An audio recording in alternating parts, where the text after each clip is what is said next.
Hello everyone, I am Sudarbh Shamim and I welcome you all to our channel Rumi academy. आज हम start करने वाले हैं क्लास 9th बायोलॉजी का बहुत important chapter which is cell. Cell के बारे में आप पहले भी पढ़ चुके हैं obviously, that cells are basic structural and functional unit of life.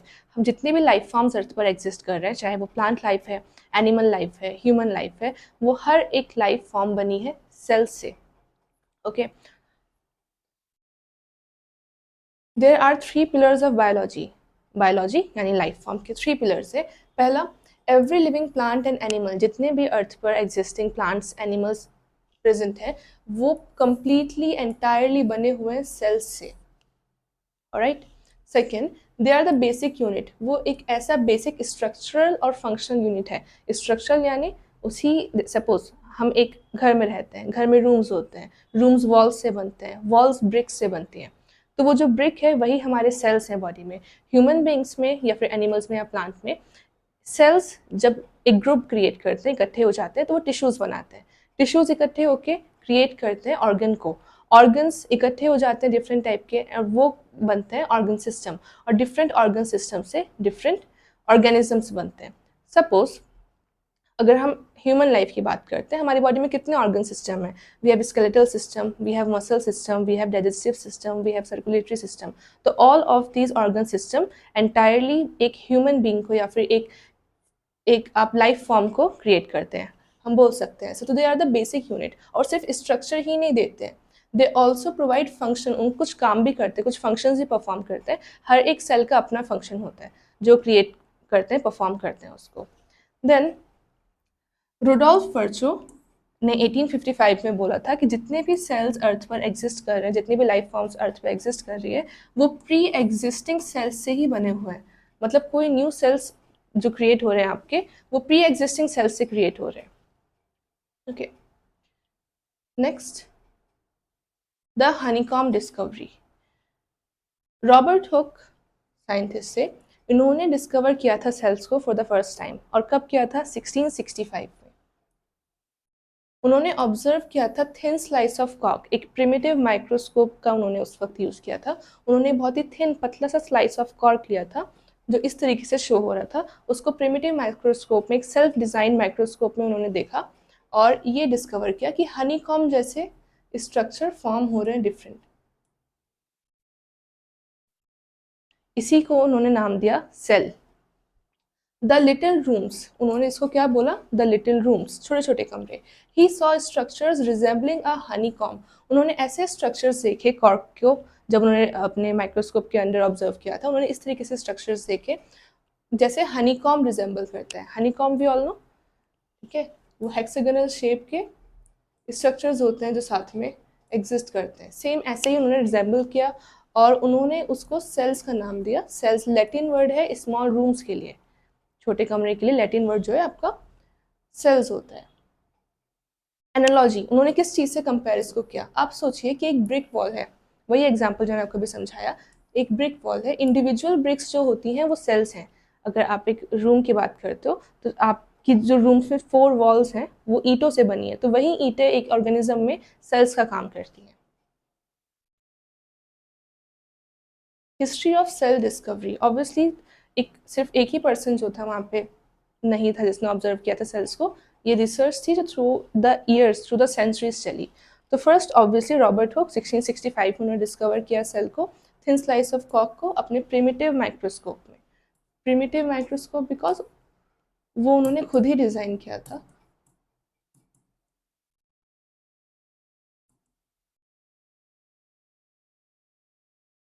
उन्होंने ऑब्जर्व किया हनीकॉम्ब स्ट्रक्चर को और उनको सेल्स बोला। सेल्स वर्ड का मतलब ही लैटिन में क्या है? Little rooms.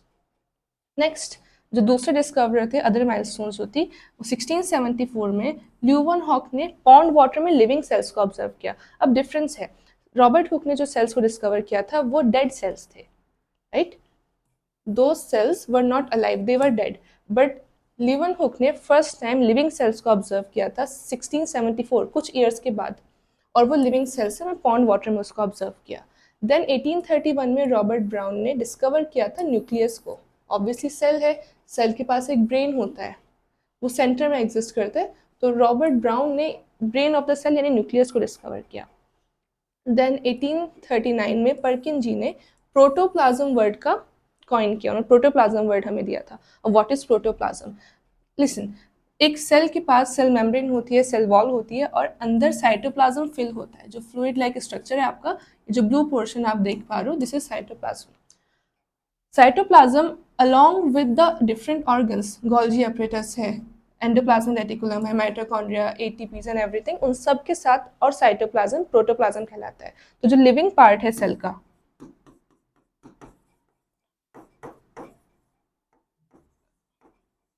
सेल का जो लिविंग पोर्शन होता है उसको आप प्रोटोप्लाज्म बोलते हो। तो फर्स्ट रॉबर्ट हुक ने डिस्कवर किया सेल को, हनीकॉम्ब स्ट्रक्चर्स उन्होंने देखे, डेड सेल्स थे वो, और उसके बाद उन्होंने उसको नेम दिया सेल्स। देन 1674 लिवन हॉक ने लिविंग सेल्स को डिस्कवर किया। देन 1831 में रॉबर्ट ब्राउन ने न्यूक्लियस को डिस्कवर किया, और फिर 1839 पर्किन जी ने लिविंग मतलब ये प्रोटोप्लाज्म, उन्होंने एक हमें टर्म दिया प्रोटोप्लाज्म का मतलब cytoplasm along with the different organs, दोनों के कॉम्बिनेशन को प्रोटोप्लाज्म नाम दिया गया था। I hope this much is clear. Let's move on to the next slide which is cell theory. अच्छा, सेल थियोरी हमें दी किसने? अभी तक हम 4 डिस्कवर्स के बारे में बात कर चुके हैं। The other 2 are Schleiden and Schwann. इन दोनों साइंटिस्ट ने, इन दोनों रिसर्चर्स ने हमें क्या बताया था? इन्होंने बोला कि जितने भी प्लांट्स और एनिमल्स हैं वो सब कंपोज हुए सेल्स से। अभी तक तो सेल्स डिस्कवर हुए थे, बट क्या सेल्स किस चीज़ में एग्जिस्ट कर रहे हैं, किस में नहीं कर रहे हैं, वो थियोरी हमें दी थी शेल्डन एंड श्वान ने, दोनों रिसर्चर्स थे। उन्होंने हमें बोला कि जितने भी एनिमल्स हैं, प्लांट्स हैं, सब सेल्स से बने हुए हैं। अनदर रुडोल्फ वर्चो, इनके बारे में हम अभी इससे पहले बात कर चुके हैं, उन्होंने इसी थियोरी को एक्सपेंड किया और बताया 1855 में, omnis cellula e cellula. What does this mean? It means जितने भी सेल्स हैं वो प्री एग्जिस्टिंग सेल्स से ही अराइज होते हैं। जितने भी सेल्स अभी एग्जिस्ट करते हैं वो पहले जो सेल्स एग्जिस्ट कर रहे थे उन्हीं से न्यू सेल्स जो हैं बनते हैं। This was the theory given by Rudolf वर्चो।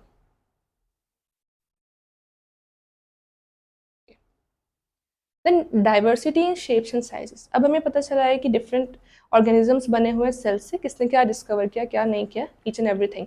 Now will talk about diversity in shapes and sizes. अब डिफरेंट ऑर्गन सिस्टम्स की बात जैसे हमने स्टार्टिंग में करी थी, डिफरेंट ऑर्गन सिस्टम्स हैं, different organs different task perform करते हैं, डिफरेंट फंक्शन परफॉर्म करते हैं, तो ऑब्वियसली उनके शेप्स, उनके साइजेस डिफरेंट हो सकते हैं। तो हमारे पास डिफरेंट, हमारे ह्यूमन बीइंग की बॉडी के अंदर भी डिफरेंट टाइप ऑफ सेल्स हैं, nerve cell, blood cell, spindle shaped muscle cell. तो हर एक ऑर्गन का डिफरेंट, उनको अलग अलग जो है फंक्शंस परफॉर्म करने होते हैं, तो डिफरेंट ही उनके स्ट्रक्चर होते हैं, डिफरेंट ही उनका जो बेस है आप बोल सकते हो वो होता है। अगर आप नर्व सेल को देखते हैं यहाँ पे, वो काफ़ी लॉन्ग है साइज में, ब्रांच्ड है।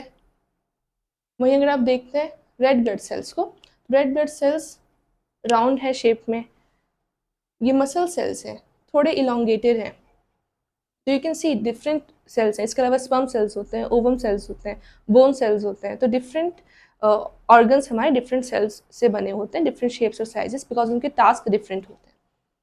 One more thing red blood cells के बारे में that I would like to tell you about, that red blood cells में न्यूक्लियस नहीं प्रेजेंट होता है।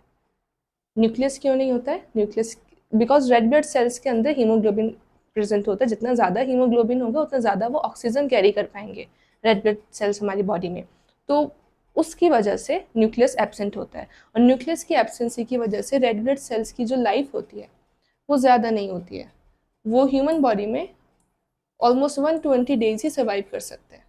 After that they die, new cells arise हो जाते हैं, बट जो एग्जिस्टिंग सेल्स थे दे डाई, तो they don't contain nucleus. Anyway, तो all the human beings have different organs, और डिफरेंट ऑर्गन्स के पास डिफरेंट सेल्स होते हैं डिफरेंट टास्क परफॉर्म करने के लिए। नर्व सेल्स की बात अगर हम करते हैं तो लॉन्ग होते हैं, ब्रांच्ड होते हैं, और सिग्नल सेंड करते हैं पूरी बॉडी के अंदर, राइट। इलेक्ट्रिकल, जैसे हमारे बॉडी के अंदर केमिकल रिएक्शंस होते हैं, जैसे इलेक्ट्रिकल वायर्स होती है, सेम उसी तरीके से नर्व सेल्स जो होते हैं इन्फॉर्मेशन पहुंचाते हैं हमारी बॉडी में, ब्रेन से और बाकी पार्ट्स में। रेड ब्लड सेल्स सर्कुलर होते हैं और बाय कॉन्केव होते हैं, ताकि वो ऑक्सीजन कैरी कर सके टाइनी वेसल्स में।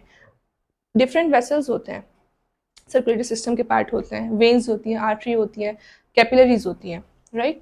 तो उन सब में वो ऑक्सीजन कैरी कर सके, तो उनकी शेप किस तरीके से सर्कुलर है और बाय कॉन्केव है। देन अमीबा की बात अगर हम कर लेते हैं, अमीबा अपनी शेप चेंज कर सकता है। अब ये शेप्स जो है फिक्स्ड हैं, but if you talk about amoeba, amoeba एक यूनिसेलुलर ऑर्गेनिज्म है।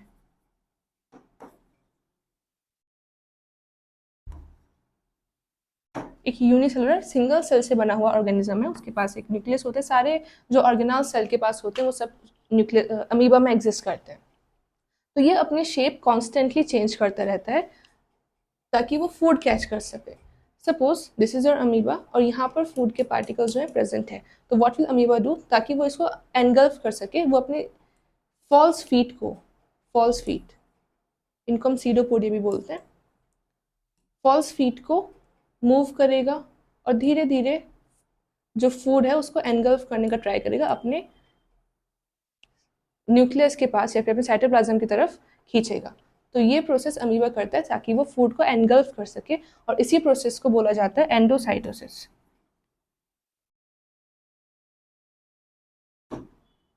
इस प्रोसेस को आप एंडोसाइटोसिस बोलते हो। एक सेल को, जब एक सेल फूड एनगल्फ करने के लिए अपनी शेप चेंज करता है या फिर उसको एनगल्फ करता है फूड को, basically that is known as endocytosis. Next, prokaryotic cells and eukaryotic cells, very important, usually questions exam से पूछे जाते हैं इस टॉपिक में से। तो there are two type of cell, primitive and advance. ये वो सेल्स हैं जो पहले एग्जिस्ट करते थे, दीज आर द सेल्स जो एडवांस हैं, काफ़ी उससे बेटर हैं। कैसे टर्म्स में देखते हैं, अगर हम न्यूक्लियस की बात करते हैं प्रोकार्योटिक सेल में, तो अनडिफाइंड न्यूक्लियस है, न्यूक्लियस प्रॉपरली डिफाइंड नहीं है, सिर्फ एक मास है जो एग्जिस्ट कर रहा है, आप पिक्चर में देख सकते हो। अभी आप बात करते हो यूकार्योटिक सेल्स की, तो वो वेल डिफाइंड न्यूक्लियस उनके पास होता है और मेम्ब्रेन भी होती है, लुक एट इट,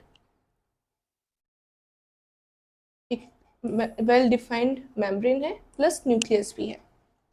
साइज काफ़ी छोटा होता है, 1 to 10 नैनोमीटर, और यहाँ पे size is bigger. Organs, membrane bound organs absent है, मतलब जो इसके पास ऑर्गन्स प्रेजेंट है उसमें मेम्ब्रेन इतनी प्रेजेंट नहीं है एज कम्पेयर टू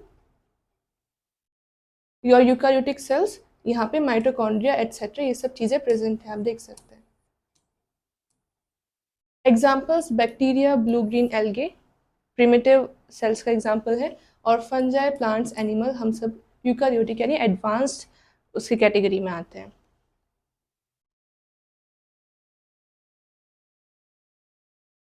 अब स्ट्रक्चर की बात अगर हम करते हैं तो prokaryotic cell, cell wall present है, प्लाज्मा मेम्ब्रेन है, न्यूक्लियोइड है, प्रॉपर न्यूक्लियस नहीं प्रेजेंट है, न्यूक्लियोइड है, इसमें क्रोमेटिन डीएनए आपको यहाँ पे प्रेजेंट है, साइटोप्लाज्म है, राइबोसोम्स प्रेजेंट है, राइबोसोम्स प्रोटीन सिंथेसिस के काम आते हैं, right.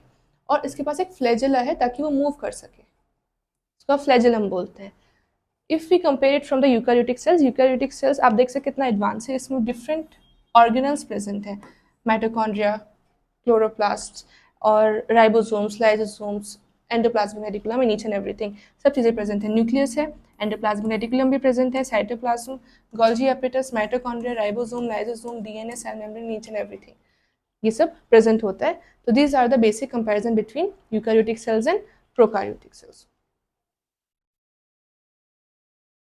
Then let's talk about the pressure game, which is also known as osmosis.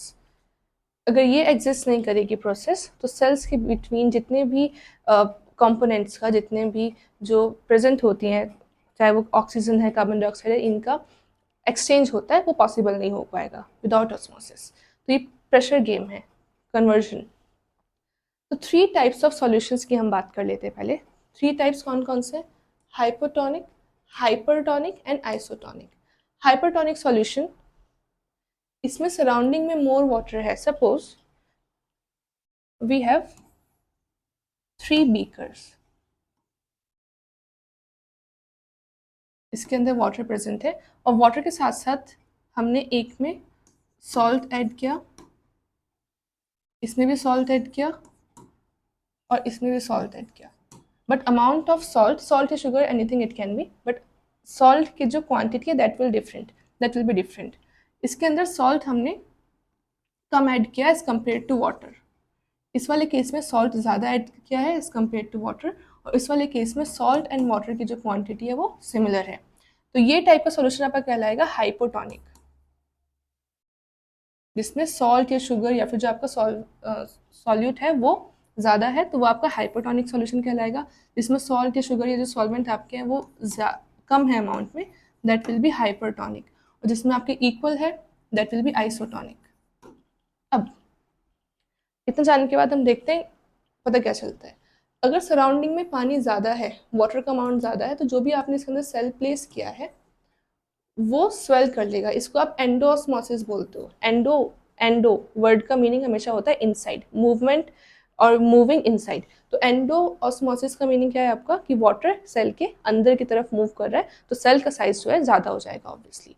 Hypertonic solution में, इस सॉल्यूशन में वाटर जो है वो कम है, सॉल्ट ज़्यादा है, तो सेल क्या करेगा, वो श्रिंक कर जाएगा, बिकॉज ऑस्मोसिस को तो प्रेशर को बैलेंस करना है। बाहर प्रेशर कम है, अंदर प्रेशर ज़्यादा है, तो water will move from the cell, cell के अंदर से पानी मूव होकर बाहर की तरफ मूव कर जाएगा, और ये चीज़ आपकी सेल श्रिंक करेगा। इसको आप एक्सोऑस्मोसिस बोलते हो। एक्सो मीन्स वाटर का मूवमेंट आउटसाइड, वर्ड एक्सो, एग्जिट कर जाएगा आपका जो मॉइस्चर है सेल में से। एंडो में इट विल मूव इनसाइड। तो जब भी आपका हाइपरटोनिक सॉल्यूशन होगा, हाइपरटोनिक सॉल्यूशन में आपने सेल को पुट किया है, तो it will swell up, size में ज़्यादा हो जाएगा। और हाइपरटोनिक में आप पुट कर रहे हो then it will shrink, cell का साइज जो है श्रिंक हो जाएगा। आइसोटोनिक में, अब आइसोटोनिक सॉल्यूशन में कॉन्सेंट्रेशन सेम है, सॉल्ट और वाटर का कॉन्सेंट्रेशन ऑलमोस्ट सिमिलर है, तो इसमें कोई नेट चेंज होगा ही नहीं। मूवमेंट तो होगी, जो सॉल्यूट और सॉल्वेंट की वजह से मूवमेंट होगी, अंदर बाहर मूवमेंट पॉसिबल है, बट कॉन्सेंट्रेशन सेम है, तो इम्पैक्ट नहीं पड़ेगा सेल के ऊपर। पिक्चर में देखते हैं, हाइपरटोनिक सॉल्यूशन में जो वाटर है वो बाहर की तरफ मूव करे H2O, तो जितने भी सेल्स हैं सब श्रिंक हो गए, अपनी शेप भी चेंज करती है। आइसोटोनिक सॉल्यूशन में सिंस मूवमेंट अंदर भी हो रहा है और बाहर भी हो रहा है, और वो बैलेंस्ड है, तो कोई नेट चेंज नहीं होगा सेल्स में, जो साइज और शेप है वो सिमिलर रहेगी। हाइपोटोनिक सॉल्यूशन में क्योंकि बाहर जो है सॉल्ट, इस वाले केस में सॉल्ट कम है, वाटर ज़्यादा है, अंदर कॉन्सेंट्रेशन कम है सॉल्ट का, तो वाटर विल मूव इनसाइड, और इस वजह से क्या होगा, सेल विल बर्स्ट, वो साइज में स्वेल अप हो जाएंगे और इट कैन बर्स्ट। और यही रीज़न है जो प्लांट सेल्स होते हैं उनके पास सेल वॉल होती है। प्लांट सेल में सेल वॉल होने का क्या बेनिफिट है, वो साइज में ज़्यादा श्रिंक नहीं हो सकते हैं, ना ही वो स्वेल होके बर्स्ट हो जाएंगे। एनिमल सेल्स में और बाकी जो ह्यूमन बींग सेल्स होते हैं इनके अंदर सेल वॉल नहीं होती है, तो दे बर्स्ट और they shrink also, but plant cell में सेल वॉल होने की वजह से इतना इम्पैक्ट नहीं पड़ता है साइज एंड शेप पे। तो this is all the pressure game, इस चीज़ को आप ऑस्मोसिस बोलते हो। हाइपरटोनिक सॉल्यूशन को एंडोऑस्मोसिस भी कहा जाता है, बिकॉज वाटर इनसाइड मूव करता है सेल के। हाइपरटोनिक सॉल्यूशन में वाटर मूव करता है बाहर की साइड, तो इसको आप एक्सोऑस्मोसिस बोलते हो। और आइसोटोनिक सॉल्यूशन में कॉन्सेंट्रेशन सिमिलर है, तो कोई नेट चेंजेस नहीं आते हैं। Let's move on to the next slide. समझने के ट्राई करते हैं इसको। लो कॉन्सेंट्रेशन सॉल्यूट है, जो कॉन्सेंट्रेशन है इसके अंदर वो कम है, ये मेम्ब्रेन है, और यहाँ पे कॉन्सेंट्रेशन ज़्यादा है। व्हाट विल हैपन, ऑब्वियसली इसको बैलेंस करना है, ऑस्मोसिस विल हैपन, तो व्हाट विल बी डन, जो वाटर है या फिर जो आपका सॉल्वेंट था it will move toward this side. क्यों, ताकि जो कॉन्सेंट्रेशन है बैलेंस हो जाए, मेंटेन हो जाए। दिस विल हैम्पर, ये सेमी परमेबल मेम्ब्रेन है आपकी, जो अलाउ करती है कुछ सब्सटेंसेस को मूव करने का in and out of that cell. So this will occur, यहाँ पे जो आपके सॉल्यूट था उसके पार्टिकल्स कम है, इधर सॉल्यूट के पार्टिकल्स ज़्यादा है, तो इधर वाटर की रिक्वायरमेंट ज़्यादा है, तो water will move toward this side, that happens. तो ये आपका ऑस्मोसिस का प्रोसेस है। और ऑस्मोसिस किसके थ्रू होता है, सेमी परमिएबल मेम्ब्रेन के, वो मेम्ब्रेन जो अलाउ करती है कुछ सब्सटेंसेस के इन एंड आउट होना, फैसिलिटेट करती है इसको। So this is your whole game of osmosis. Now let's talk about the smart gate keeper. Cell के पास ऑस्मोसिस से बैलेंस होती हैं चीज़ें, दैट्स फाइन, बट एक गेट कीपर भी है। And what is that gate keeper, plasma membrane. जो सेल के पास एक प्लाज्मा मेम्ब्रेन प्रेजेंट होती है, उसको आप गेट कीपर की तरह, जो गेट पे चौकड़ी करते हैं, जो ध्यान रखते हैं, उसको बोल सकते हैं, कंपेयर कर सकते हैं एनालॉजी करके। The outermost layer that separates the cell from the outside. Plasma membrane कौन सी मेम्ब्रेन होती है आपकी, जो सेल के बाहर की तरफ प्रेजेंट है, और वो सेपरेट करती है सेल को बाहर के एनवायरनमेंट से, राइट। जैसे एक गेट कीपर है, आपके रूम है उसमें एक गेट है, गेट के पास एक गेट कीपर है जो अलाउ करे सिर्फ कुछ सब्सटेंसेस को अंदर से बाहर आने में, तो अंदर के एनवायरनमेंट को सेपरेट कर रहा है बाहर के एनवायरनमेंट से, राइट। तो प्लाज्मा मेम्ब्रेन का भी वही काम है। वो सिलेक्टिवली परमिएबल होती है, मतलब वो सिक्योरिटी गार्ड की तरह काम करती है, सिर्फ कुछ ही चीज़ों को, कुछ ही मॉलिक्यूल्स को अलाउ करती है पास करने में। वो मॉलिक्यूल कुछ भी हो सकते हैं, ऑक्सीजन, कार्बन डाइऑक्साइड, H2O, सिर्फ कुछ ही को अलाउ करिए, बाकी जो पार्टिकल्स या मॉलिक्यूल्स प्रेजेंट है सेल के बाहर उनको अलाउ नहीं करिए अंदर मूव करने के लिए। जो रिक्वायर्ड है या फिर जो वेस्टेज सेल प्रोड्यूस कर रहा है उसको ही इन एंड आउट करता है। डिफ्यूजन, डिफ्यूजन क्या होता है? एक स्पॉन्टेनियस मूवमेंट है, एक रैंडम मूवमेंट है जो हाई से लो कॉन्सेंट्रेशन के बीच में होती है। हाई कॉन्सेंट्रेशन, लो कॉन्सेंट्रेशन अभी हमने ऑस्मोसिस वाले उसमें देखा था। This is high concentration solute and this is low concentration zone. तो ये जो मूवमेंट होती है डिफ्यूजन की वजह से भी होती है। What is diffusion? Diffusion is nothing, basically movement of molecules from low concentration to higher concentration or higher concentration to lower concentration. So diffusion is a spontaneous movement, very random movement. अब how does that happen? क्या facilitation कैसे possible है? Look here. ये आपके hydrophobic and है, this is a plasma membrane, और ये allow कर रहा है सिर्फ कुछ ही चीज़ का ट्रांसपोर्ट होना, बिकॉज सिलेक्टिवली परमिएबल मेम्ब्रेन है तो कुछ ही चीज़ों के मॉलिक्यूल्स को इन और आउट करने में हेल्प कर रही है। तो ये आपका पैसिव ट्रांसपोर्ट है, डिफ्यूजन फैसिलिटेट करता है, डिफ्यूजन होता है। That's how things happen plasma membrane के अंदर। आउटर मोस्ट कवरिंग है सेल की, सिलेक्टिवली परमिएबल है क्योंकि कुछ मटेरियल्स को अलाउ करती है। ये बनी किस चीज़ से होती है? लिपिड्स एंड प्रोटीन से। तो प्लाज्मा मेम्ब्रेन है आपकी पूरा लिपिड्स और प्रोटीन से क्रिएट हुई हुई है। ये स्ट्रक्चर फ्लेक्सिबल होता है, ओके, फ्लूइड मोजाइक आप इसको बोल सकते हो, और ये एंडोसाइटोसिस अनेबल कर पाता है। अब ये स्ट्रक्चर जो है आपका बहुत फ्लेक्सिबल है। अभी एंडोसाइटोसिस के बारे में मैंने आपको बताया था कि जो एक अमीबा होता है, जैसे ही वो सेंस करता है फूड पार्टिकल्स को, व्हाट अमीबा डज इज उस फूड पार्टिकल को एनगल्फ करने का ट्राई करता है, जब तक कि वो उसको एनगल्फ नहीं कर लेता। और जब एनगल्फमेंट हो जाती है अमीबा की, देन व्हाट इट डज, वो उसको न्यूट्रिएंट लेने के लिए कंज्यूम कर लेता है। तो ये प्रोसेस आपका एंडोसाइटोसिस प्रोसेस है। अगर मेम्ब्रेन आपके प्लाज्मा मेम्ब्रेन फ्लेक्सिबल नहीं होगी तो ऑब्वियसली ये जो फॉल्स फीट यूज़ करके ये जो मूवमेंट फैसिलिटेट हो पा रही है, फॉल्स फीट की वजह से फैसिलिटेट हो रही है। अगर प्लाज्मा मेम्ब्रेन फ्लेक्सिबल नहीं होगी तो जो फॉल्स फीट की वजह से मूवमेंट हो रहा है या फिर एंडोसाइटोसिस हो रहा है, ये पॉसिबल भी नहीं होगा। This is the work of plasma membrane, जो गेट कीपर है हमारा। सिलेक्टिवली परमिएबल है, लिपिड्स और प्रोटीन से बना हुआ है, फ्लेक्सिबल स्ट्रक्चर है और एंडोसाइटोसिस करना पॉसिबल है इसी वजह से। ओके, अब डिफरेंट ऑर्गन्स की बात कर लेते हैं, सेल वॉल की बात कर लेते हैं। सेल वॉल सिर्फ और सिर्फ प्लांट्स में प्रेजेंट होती है। दिस इज सेल वॉल, आप देख सकते हैं कितनी रिजिड है, स्ट्रांग है।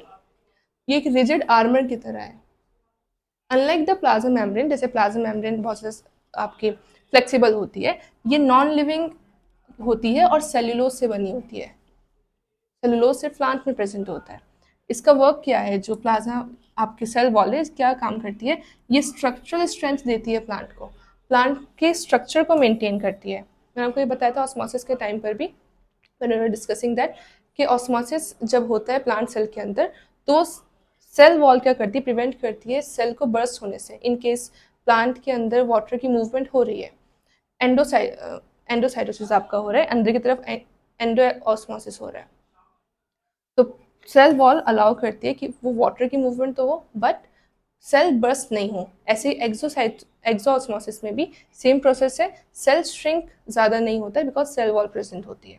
तो एक स्ट्रक्चरल स्ट्रेंथ देता है प्लांट को, अलाउ करता है सेल को डाइल्यूट होने में, हाइपोटोनिक मीडिया बर्स्टिंग में। जब हाइपोटोनिक सॉल्यूशन से प्लांट सेल्स जो होते हैं गुजरते हैं तो वो बर्स्ट नहीं होते हैं बिकॉज सेल वॉल प्रोटेक्ट करती है उनको। Plasmolysis, shrinkage of content away from the wall in hypotonic solution. जब हाइपोटोनिक सॉल्यूशन होता है तो श्रिंक हो जाता है सेल ऑब्वियसली, तो सेल वॉल उसको भी प्रिवेंट करती है, ज़्यादा श्रिंक होने नहीं देती है। इस प्रोसेस को आप प्लाज्मोलिसिस बोलते हैं। और ये क्वेश्चन इंपॉर्टेंट है, यूजुअली एग्जाम से पूछा जाता है प्लाज्मोलिसिस के बारे में। This is the use of cell wall.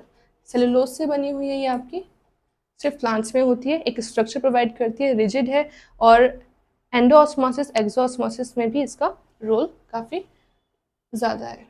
Cell wall सिर्फ प्लांट सेल्स में होती है, ये कंपैरिजन है इसका यूज प्लाज्मोलिसिस में।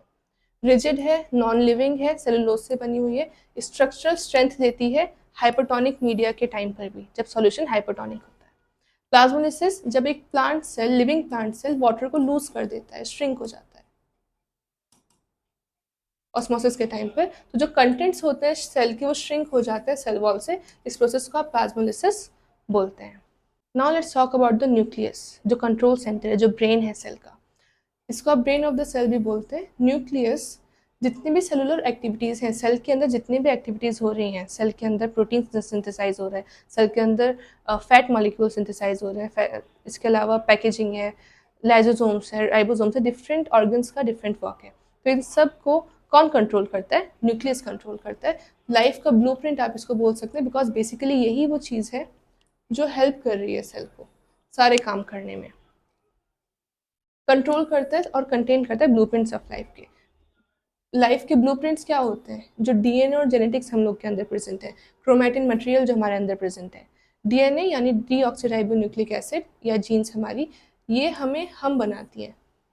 उसी वजह से हम इतने यूनिक हैं, जितने भी ह्यूमन बींग्स हैं, जितने भी प्लांट्स हैं, एनिमल्स हैं, we all have different DNA, तो हम बहुत डिफरेंट दिखते हैं। तो हमें हम बनाने के लिए डीएनए और जेनेटिक्स ही काम करती है।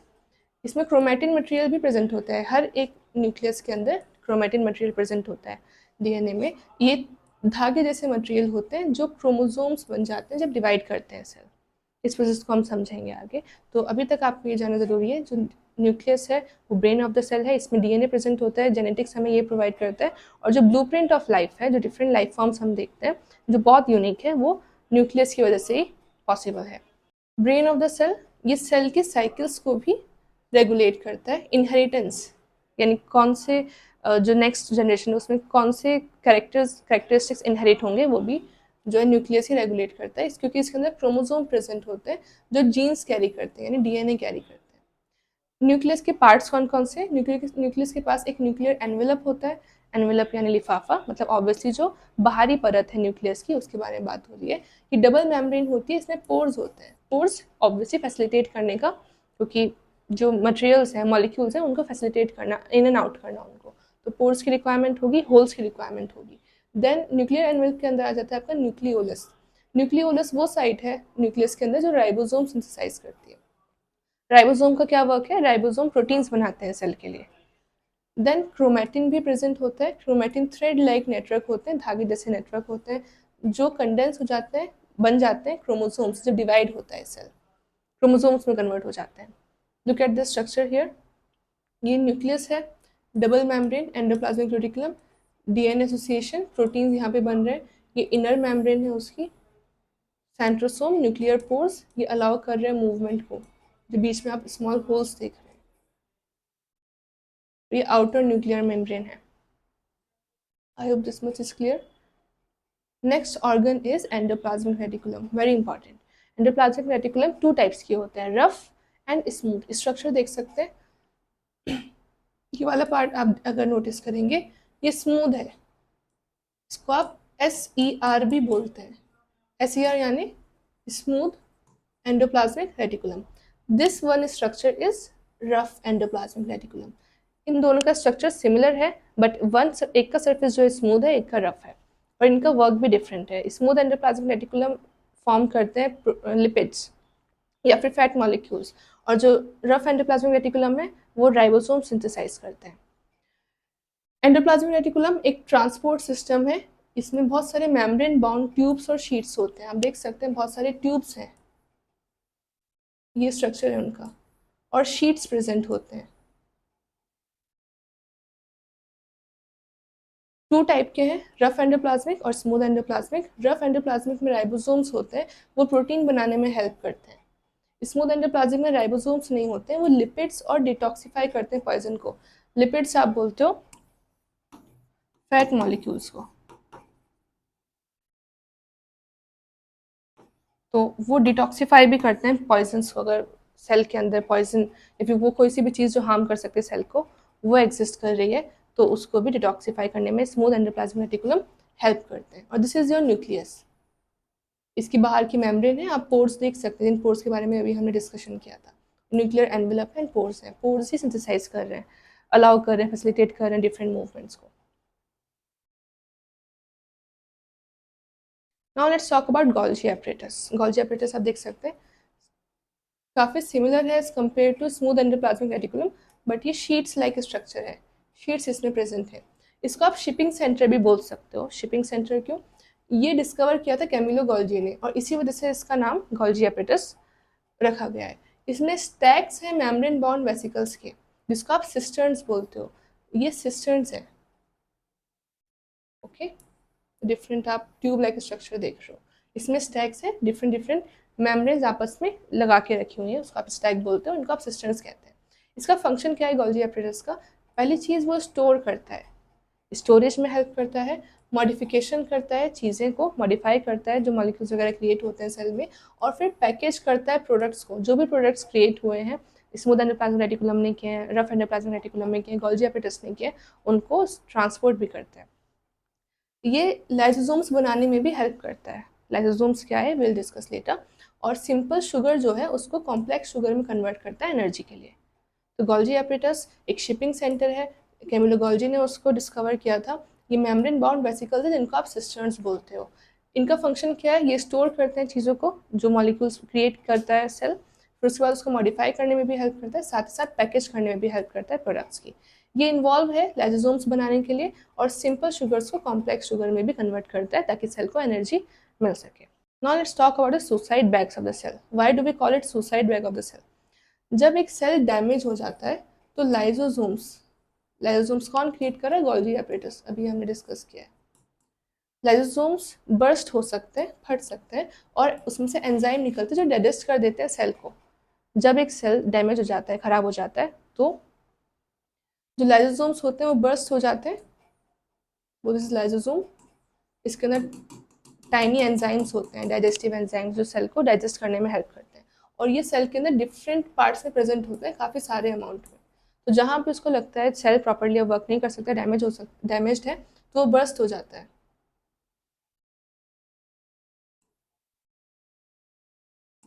और जो एंजाइम्स हैं वो सेल के अंदर से, लाइसोसोम के अंदर से बाहर निकल जाते हैं। सिंस ये अमाउंट में बहुत सारे हैं तो डिफरेंट डिफरेंट पार्ट्स को डाइजेस्ट करना स्टार्ट कर देते हैं। Lysosome are cells waste disposal system. Lysosome cell के वेस्ट को डिस्पोज करने का सिस्टम है।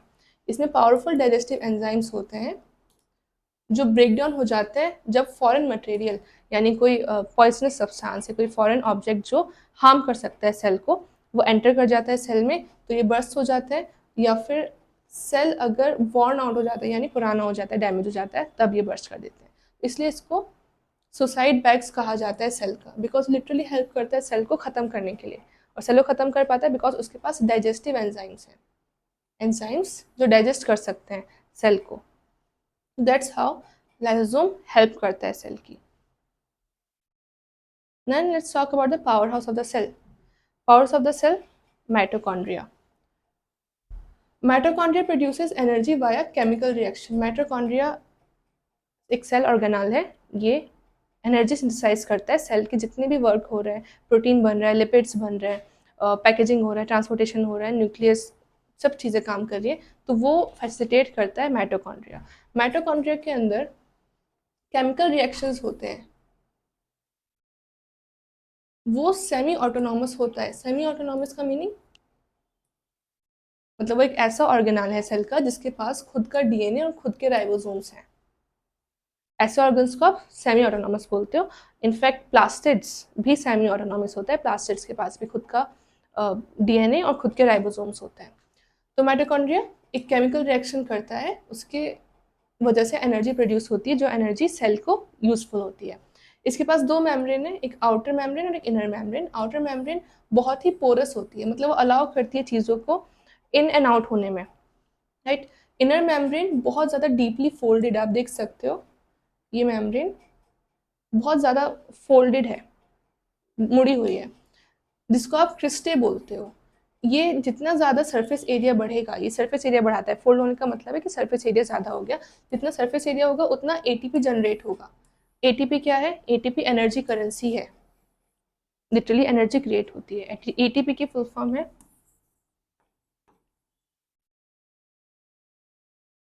Adenosine triphosphate.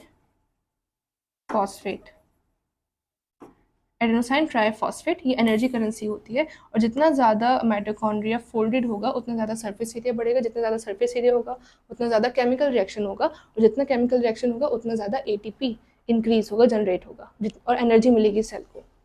तो माइटोकॉन्ड्रिया के बारे में जो बातें आपको जाननी है वो ये है कि वो सेमी ऑटोनॉमस है, खुद का डीएनए, खुद के राइबोसोम्स होते हैं, 2 लेयर होती है, outer and inner. Outer membrane बहुत पोरस है, अलाउ कर रही है सब्सटेंसेस को मूव करने के लिए, और इनर मेम्ब्रेन बहुत ज़्यादा फोल्डेड है ताकि केमिकल रिएक्शन होने के लिए ज़्यादा सरफेस एरिया मिल सके। तो इसीलिए इसको power house of the cell कहा जाता है। Next is cells kitchen, plastids आप जिसको बोलते हो। Plastids are also autonomous, semi autonomous है, इनके पास भी खुद का डीएनए, खुद के राइबोसोम्स होते हैं। प्लास्टिड्स सिर्फ और सिर्फ प्लांट्स में प्रेजेंट होते हैं। प्लास्टिड्स 3 टाइप के हैं, chloroplast, chromoplast and leucoplast. Chromoplast में क्लोरोफिल होता है, क्लोरोफिल साइट ऑफ फोटोसिंथेसिस है, मतलब क्लोरोप्लास्ट जहाँ पे प्रेजेंट होंगे वहाँ पर ही फोटोसिंथेसिस भी पॉसिबल है। नेक्स्ट जो सेल्स हमारे पास होते हैं वो क्रोमोप्लास्ट होते हैं। क्रोमोप्लास्ट कलर्ड प्लास्टिड्स होते हैं, जो कलर्ड पोर्शन होता है प्लांट्स का, चाहे वो फ्लावर्स हैं या फिर फ्रूट्स हैं, वो कलर्ड होते हैं, डिफरेंट डिफरेंट कलर्स के होते हैं, ग्रीन से अलावा कलर को। तो ये वाले सेल्स यहाँ पे क्रोमोप्लास्ट कहलाते हैं। Then we have leucoplast. Leucoplast colourless होते हैं, कोई इनका कलर नहीं होता है, इनके अंदर स्टार्च स्टोर्ड रहता है, ऑयल्स स्टोर्स रहता है, और प्रोटीन ग्रैन्यूल्स प्रेजेंट होते हैं। तो प्लास्टिड्स सेमी ऑटोनॉमस है, खुद का डीएनए, खुद का आपका इसमें राइबोसोम्स होते हैं। देन थ्री इसके टाइप्स हैं, chloro, chromo and leuco. Chloroplast green colour का होता है, और जहाँ भी ग्रीन पिगमेंट प्रेजेंट होगा फोटोसिंथेसिस की साइट होती है। क्रोमोप्लास्ट फ्लावर्स में, फ्रूट्स में मिलता है, डिफरेंट कलर देता है, ग्रीन के अलावा कलर्स देता है। और ल्यूकोप्लास्ट जो है कलरलेस होते हैं, स्टार्च, प्रोटीन, ये सब का कलर कलरलेस होता है, तो वहाँ पे ल्यूकोप्लास्ट सेल्स प्रेजेंट होते हैं। माइटोकॉन्ड्रिया के तरीके से क्लोरोप्लास्ट के पास भी खुद का डीएनए और राइबोसोम्स प्रेजेंट होते हैं। दिस इज क्लोरोप्लास्ट, ये आउटर मेम्ब्रेन है, ये इनर मेम्ब्रेन है। इनर मेम्ब्रेन के अंदर बहुत सारे स्ट्रोमा प्रेजेंट है, stroma he site of photosynthesis है, यहाँ पे फोटोसिंथेसिस पॉसिबल है। This is chloroplast. राइबोसोम्स है उसके पास खुद के, डीएनए प्रेजेंट है, ग्रेनम, स्ट्रोमा प्रेजेंट है, थैलेकॉइड स्पेस, ये सब हेल्प करते हैं क्लोरोप्लास्ट को फोटोसिंथेसाइज या फोटोसिंथेसिस करने के लिए। माइटोकॉन्ड्रिया का कंपेयर करते हैं तो माइटोकॉन्ड्रिया के पास खुद का राइबोसोम है, खुद का डीएनए है, मैट्रिक्स, क्रिस्टे प्रेजेंट है, ये जो स्पेसेस हैं ये क्रिस्टे होते हैं। आउटर मेम्ब्रेन है, इनर मेम्ब्रेन है, और मेम्ब्रेन का इनर स्पेस है, और ये आपका फोल्डेड स्ट्रक्चर है, फोल्ड हुए हुए हैं, जितने फोल्ड्स होंगे जो सरफेस एरिया ज़्यादा होगा ताकि केमिकल रिएक्शन हो सके। केमिकल रिएक्शन ज़्यादा होगा तो एटीपी जनरेट होगा, और एटीपी क्या है आपका, एनर्जी प्रोवाइड करता है, एनर्जी करेंसी बोलते हैं उसको।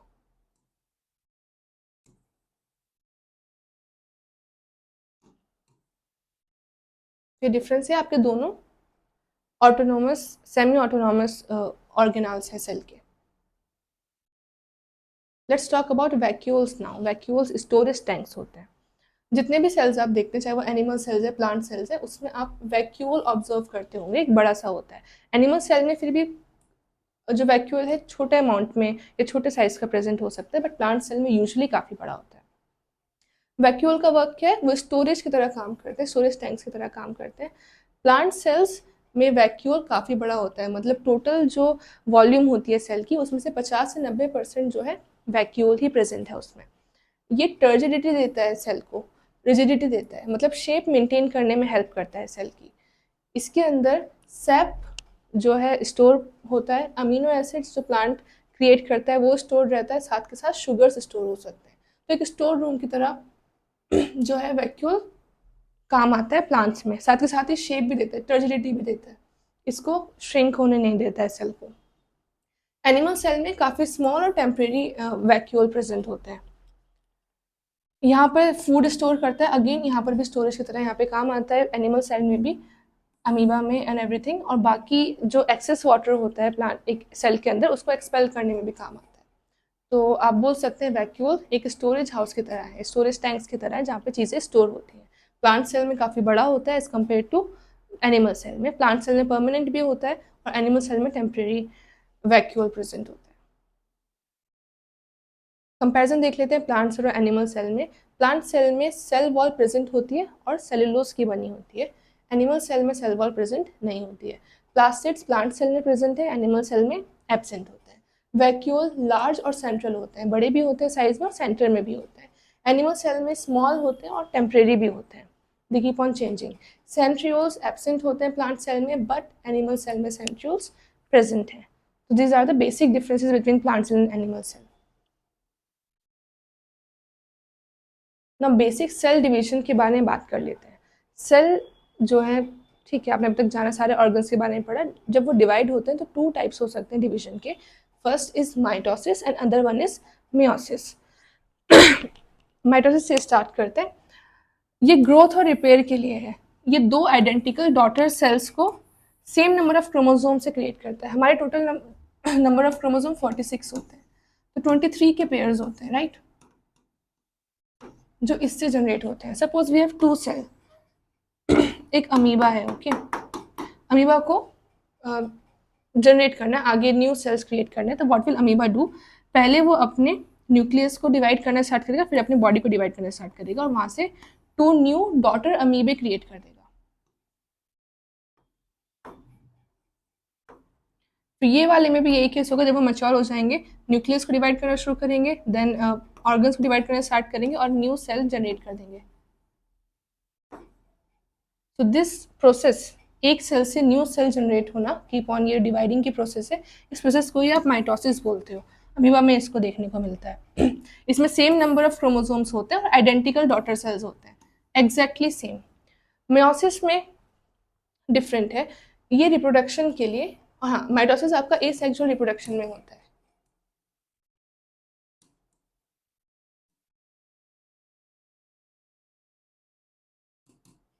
मियोसिस सेक्सुअल रिप्रोडक्शन का पार्ट है।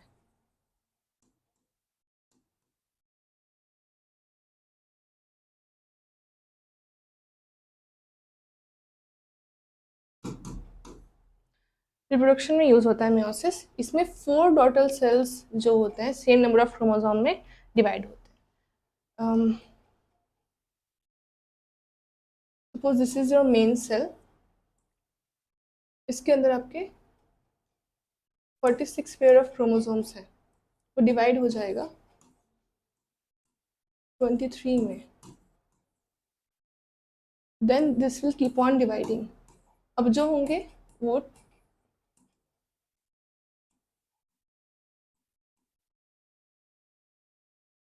तो इनिशियली जो आपका मियोसिस होता है वो सिमिलर होता है, later on it changes. Every organism starts a life a single cell through these divisions.